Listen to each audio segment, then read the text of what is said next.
Hello and welcome to Not Fake News. We have 3 stories for you. First one is editor Milo Yiannopoulos resigns from conservative giant Brietbart. And we also have another story. 238 congressmen now forced to cancel town halls across the country following Chavez incident. And finally, 8 men passed through unmanned TSA gate board multiple flights without ID. So let's get started. Editor Milo Yiannopoulos resigns from conservative giant Brietbart. A story by Allison Hillman out of the Conservative Daily Post.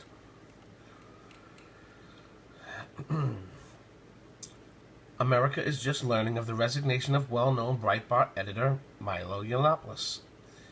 His shocking decision comes amid a flurry of accusations following an interview on podcast where he was recently unearthed. I guess he said it a while ago.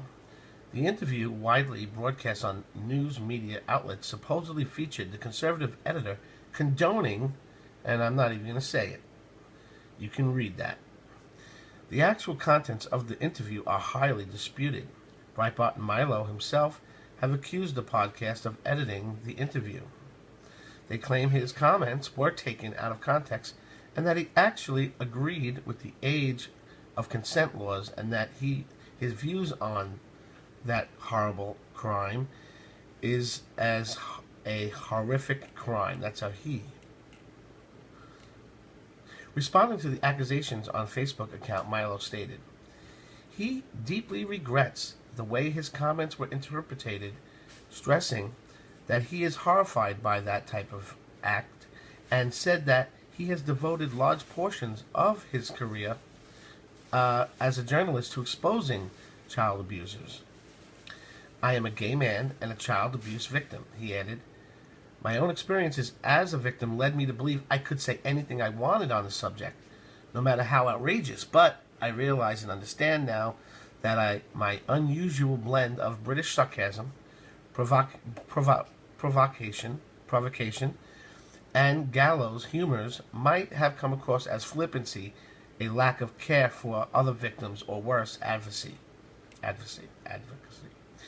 The time had already passed for the left to listen to reason, though. Book publisher Simon and Schuster were scheduled to release Milo's upcoming book. After the interview was revealed, they made the decision to cancel the book altogether. Adam Rothberg tweeted, statement, after careful consideration, Simon Schuster and its Threshold Books have canceled publication of Dangerous by Milo Yiannopoulos. Milo found himself confronted with criticism from his own staff. At least a half a dozen employees at Brietbart threatened to quit if Milo wasn't fired. A senior editor at Brietbart told reporters the fact of the matter is that there has never been so many things that have been objectionable about Milo over the last couple of years. Quite frankly, this is something far more sinister. Adding further insult to situation, the organizers of Conservative Political Action Conference, CPAP, rescinded their invitation to Milo to speak at their event later this week. So now he's been hit with 2 things, right? And he was also stopped from going to Berkeley.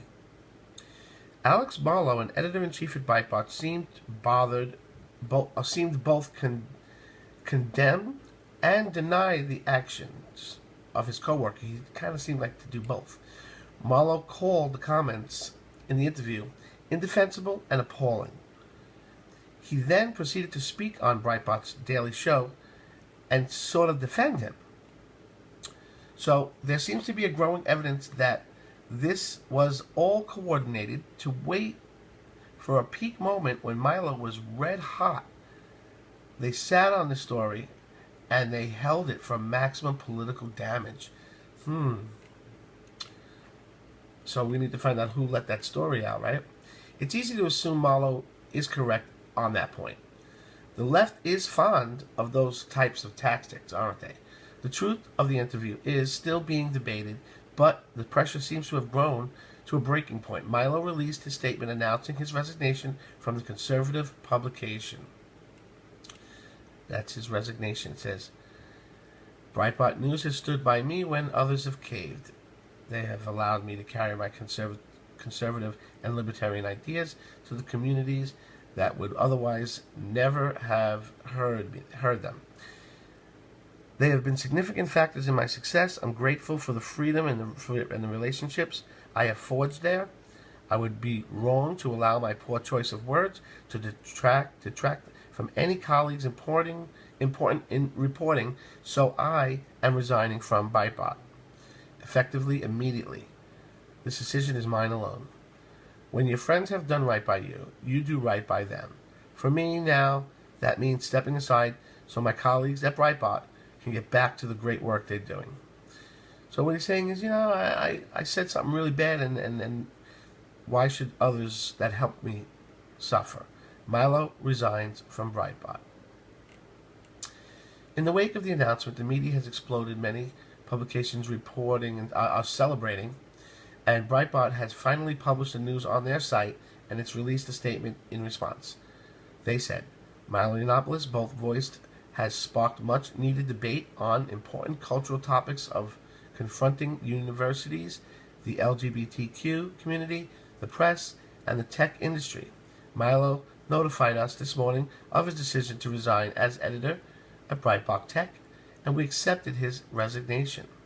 The rest of the article is brief and the tone is muted.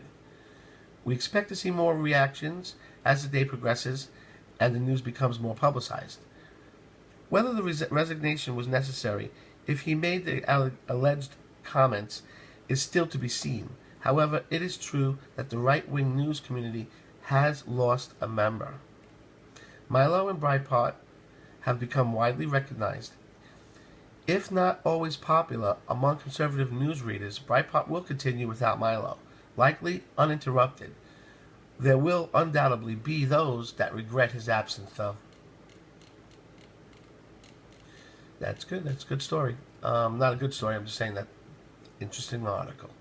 Now we're going to go to another story, and this one is like, has to do with the protesters and how it's going to end up, what's the word?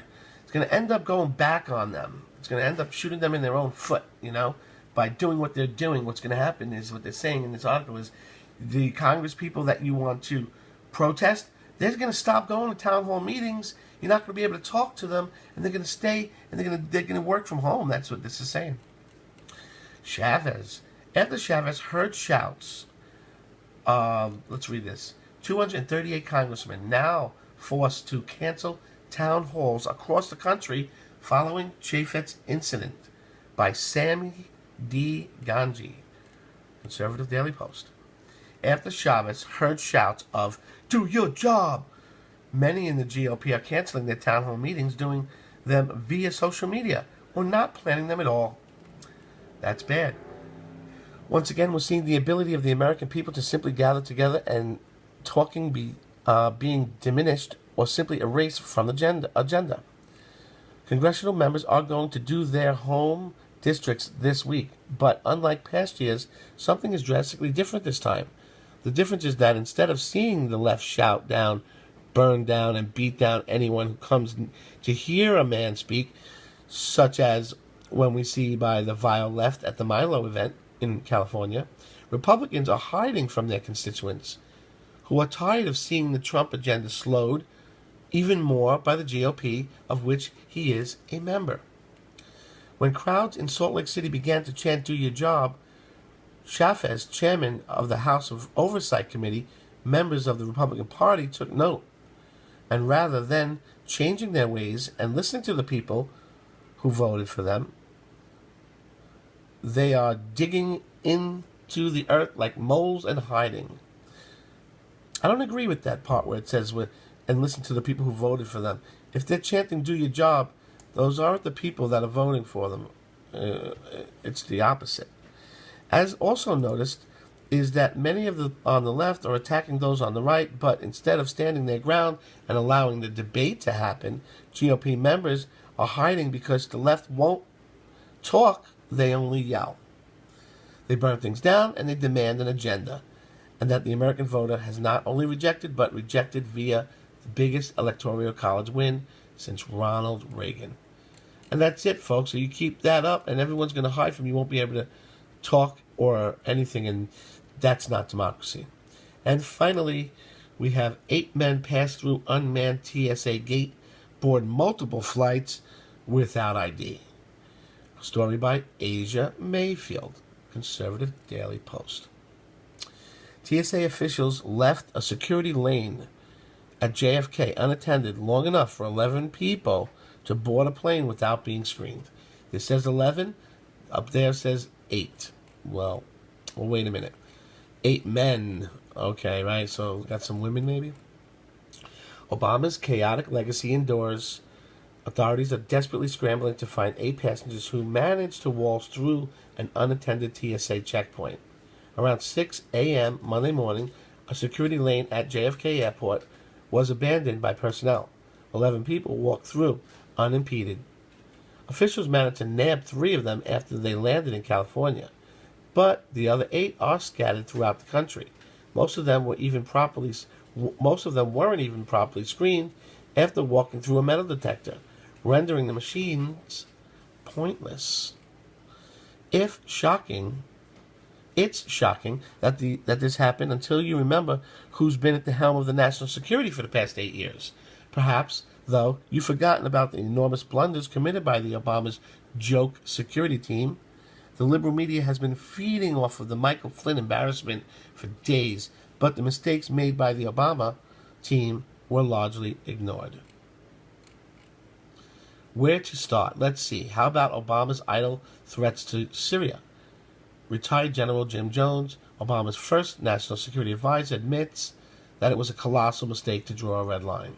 Of course, it was the fact that the former POTUS was uttering empty threats is embarrassing to the U.S.